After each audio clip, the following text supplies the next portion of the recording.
Ok, quand cette question est vraiment pertinente pour consolider notre foi en Jésus-Christ, notre foi en Saint-Esprit et notre foi en Dieu le Père, et surtout à la parole de Dieu, ou encore à la Nouvelle Alliance, ou à tout ce qui concerne Jésus-Christ qui se trouve dans l'Ancienne Alliance, et même pour consolider aussi notre communion spirituelle avec les membres de la Sainte Trinité, la parole de Dieu, la Nouvelle Alliance, tout ce qui concerne Jésus dans l'Ancienne Alliance, et avec tous les frères et sœurs, par exemple, qui sont en RDC, qui sont partout éparpillés dans le monde.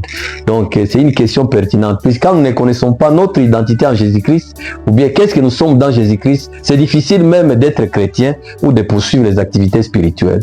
Et pourtant, Jésus-Christ, cette question lui avait été posée par Philippe quand nous lisons Jean chapitre 14, du verset, je pense, 8 jusqu'à 11. C'est bien dit. Philippe aussi était inquiet, avait une préoccupation pour dire, mais toi tu nous parles de Dieu le Père, mais montre-nous ses Pères.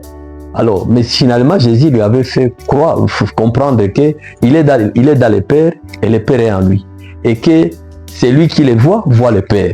Et nous pouvons dire la même chose. Quand nous lisons Galates 2:20, c'est Paul qui parle. Il dit, j'étais crucifié avec Christ, ce n'est plus moi qui vis, c'est Christ qui vit en moi. Et cela, c'est l'apanage de tous les chrétiens, tous ceux qui croient en Jésus-Christ.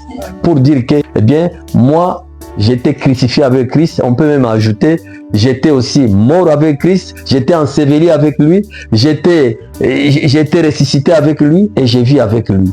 Donc, en Jésus-Christ, nous devons comprendre qui nous sommes en Jésus-Christ. Puisque si nous ne connaissons pas qui nous sommes en Jésus-Christ, il est inutile d'aller à l'église, il est inutile de se dire que je suis chrétien, je suis croyant.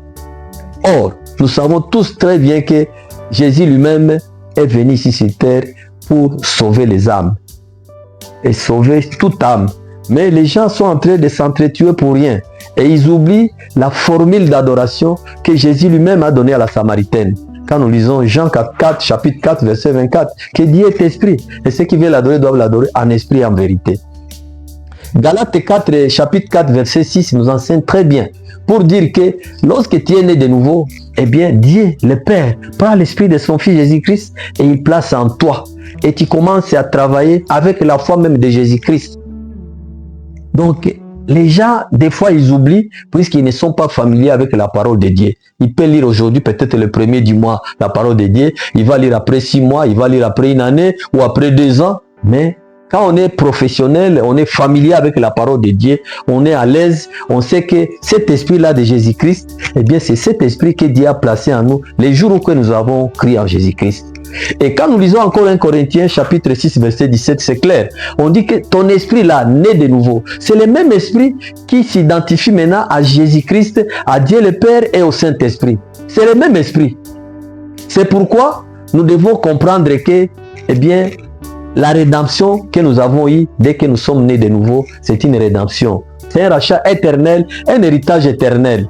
Et Jésus était clair dans tout ça. Quand il dit lui-même par exemple que non, c'est tout, vous ferez tout, avec la foi, vous ferez tout ce que j'ai fait. Et vous ferez même plus que j'ai fait. Donc, il avait confiance en nous. C'est un esprit de Dieu qui est entré en cet homme-là. Et souvent, il y a des gens même qui détournent les croyants de leur foi en Jésus-Christ. Lorsqu'ils veulent dire que non, Jésus n'est pas Dieu. Jésus, c'est un Dieu. Nous pouvons lire Ésaïe 9:6. On nous dit que un enfant nous est né. Ça, c'était Ésaïe, 700 ans avant Jésus-Christ. Et il dit très bien, c'est le Dieu Tout-Puissant, c'est l'Éternel. Et quand nous lisons l'Évangile de Jean, chapitre 1er, verset 1, 2, 3, eh bien, c'est bien dit aussi que au commencement était la parole. La parole était avec Dieu. La parole était Dieu. Tout a été créé par la parole. Et nous descendons au verset 14, c'est bien dit également que c'est cette parole qui s'est transformée en un être humain qui a habité parmi nous. Et cet être humain, c'est qui? C'est Jésus-Christ. Matthieu aussi continue dans l'évangile qu'il a écrit au chapitre 1er, verset 23, que c'est Emmanuel, Dieu avec nous. Quand nous lisons Apocalypse, chapitre 19, verset 13, on dit le nom de Jésus, c'est la parole de Dieu. Donc, beaucoup de gens sont en train de se tromper, de s'embrouiller. Ils oublient que ce livre a été écrit sous l'inspiration d'un spirituel, comme il est écrit dans 2 Timothée 3,16. Et ce spirituel a confié aussi les écrits aux spirituels. Et le contenu, c'est spirituel. Et ce livre est destiné aux spirituels.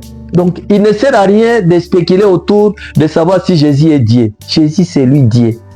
C'est pourquoi il est écrit même dans la lettre de Paul aux croyants et même aux croyants de Rome, chapitre 8, verset 17, que nous sommes co-héritiers avec Jésus-Christ du royaume, de tout ce que Dieu a. Nous sommes aussi des héritiers de Dieu. Donc Dieu, c'est Jésus lui-même.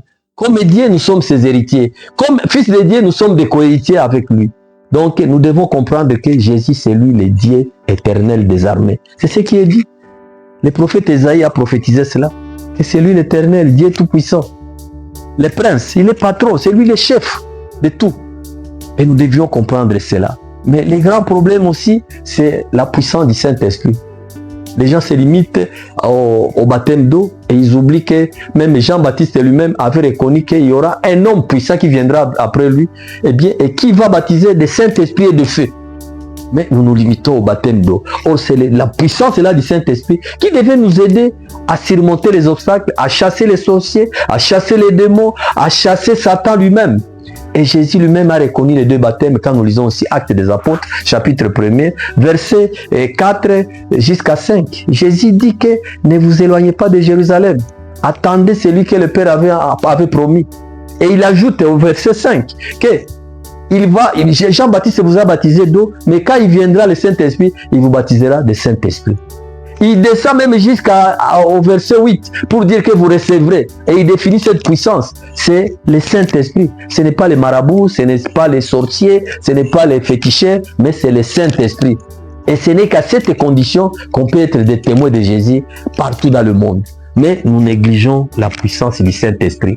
Et cette puissance, eh bien, c'est bien clarifié dans la lettre de Paul aux croyants de Rome, chapitre 5, verset 5. C'est bien dit que lorsque le Saint-Esprit déverse l'amour de Dieu, c'est à ce moment-là que nous pouvons comprendre beaucoup de choses.